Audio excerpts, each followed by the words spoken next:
Hello, hello! Petite capsule vidéo sur le lâcher-prise. Une personne m'a demandé de faire une telle capsule, le lâcher-prise. Sachez déjà que je déteste cette expression.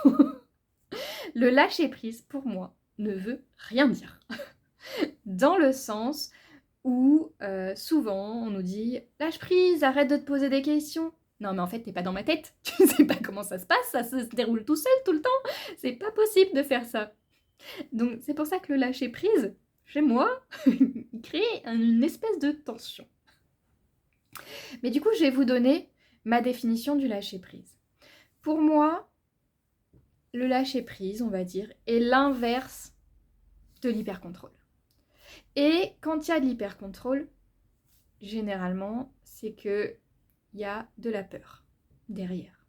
Pourquoi est-ce qu'il y a cet hypercontrôle? C'est parce qu'il y a un besoin d'être rassuré. Je contrôle les choses parce que si je ne les contrôle pas, je risque d'être envahi par ces choses-là. Donc c'est qu'il y a de la peur, c'est qu'il y a de l'insécurité. Probablement qu'il y a des traumatismes qui font que cet hyper-contrôle s'est mis en place. Pour moi, l'hyper-contrôle, c'est un mécanisme de fonctionnement. Du coup, on s'enferme dans quelque chose de très contrôlant et j'ai été là-dedans. J'étais juriste, hein, donc l'hyper-contrôle, ça me connaît. Je dis pas que tous les juristes sont dans l'hyper-contrôle, mais quand même. Il y a une rigueur qui est là, il y a le fait de devoir cadrer les choses, ça c'est autorisé, ça c'est pas autorisé, et cette rigidité, elle a un côté rassurant. Ok, je sais où je vais. J'ai tellement peur de l'inconnu que du coup, avec ce contrôle-là, je vais pas pouvoir me faire dépasser. Je sais exactement où je vais. Et du coup, bah, le mental est toujours là. Il y a le côté ultra rationnel qui vient souvent de pair avec l'hypercontrôle. J'ai besoin de contrôler les choses et pour contrôler, du coup, il faut que je mette ça en place parce qu'ici, il y a ça, bah, il y a ça qui va se passer, etc. Donc ça, c'est le côté vraiment rationnel et du coup, le mental est généralement très présent. Du coup, si quelqu'un, demain, vous dit bah, « t'as besoin de lâcher prise », lâche prise, bah, demandez-lui qu'est-ce que ça veut dire pour toi. Ok ? Pose-toi moins de questions. Ok, explique-moi comment je fais pour me poser moins de questions. Explique-moi parce que je n'ai pas de bouton off sur mon cerveau. Plutôt que du coup d'être dans une sorte de culpabilité, d'être dans la honte de vos mécanismes de fonctionnement, posez des questions à l'autre. Posez des questions pour vraiment comprendre. Et puis peut-être que, en fait, il va pas savoir et du coup, là, il va mieux vous comprendre. Parce que du coup, le fait de vous balancer ça, bah finalement, il y a une sorte, il y a un manque d'empathie, il y a un manque d'écoute. L'autre ne vit pas la même chose que vous, parce que s'il le vivait, il ne pourrait pas vous dire ça. Quand on vous dit bah, lâche prise alors que vous faites de grosses crises d'angoisse, c'est que l'autre ne vit pas les crises d'angoisse. Mais comment arriver du coup au lâcher prise? Lâcher prise, du coup, en gros, faire en sorte qu'on accueille les choses de manière smooth. C'est fluide, ok, ça arrive et j'ai pas peur que ça arrive. J'ai moins peur de l'inconnu. Clairement, la peur de l'inconnu, elle est propre à l'être humain. On a un instinct de survie, on a peur de la mort. Tout le monde a peur de la mort.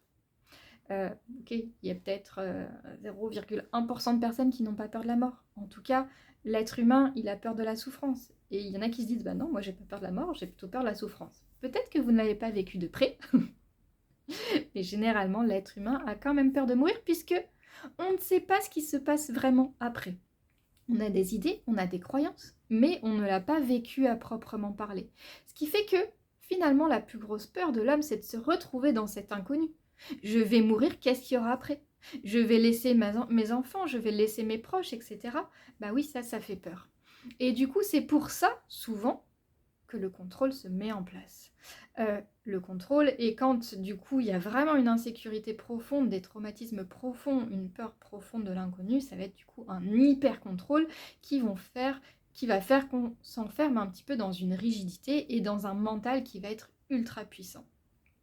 Donc mes petits conseils pour finalement accueillir la vie avec plus de simplicité, on va dire ça comme ça, de manière plus calme, plus tranquille, ça va être vraiment de se faire accompagner pour aller travailler travailler soit avec un psychologue, soit avec un énergéticien, un thérapeute, quel qu'il soit, mais vraiment aller travailler sur du coup ce qui empêche le lâcher prise, le fait d'accueillir la vie plus simplement, avec moins de peur. C'est-à-dire travailler sur tout ce qui est de l'ordre des peurs, de l'insécurité. Peut-être qu'il y a la peur de la mort, la peur de la souffrance. Tout ça, c'est des choses qui vont vraiment venir créer une armure. Peut-être qu'il y a tous ces schémas de l'enfance, ces traumatismes qui ont été vécus et qui du coup font en sorte que c'est compliqué. Une des choses qui m'a aidée à accueillir la vie plus simplement, c'est un voyage d'1 an en Australie que j'ai fait du coup fin 2010, je suis rentrée fin 2011 avec une amie en van. On était toutes les deux dans l'hyper-contrôle. Notre voyage devait se passer comme ça, comme ça, comme ça, comme ça. Et rien ne s'est passé comme prévu. On a acheté un van assez récent, il a eu panne sur panne, ça a été la galère. Dès qu'on prévoyait quelque chose, ça ne se passait pas comme prévu. Ce qui fait que au début, c'est très déstabilisant, c'est du stress, c'est des angoisses.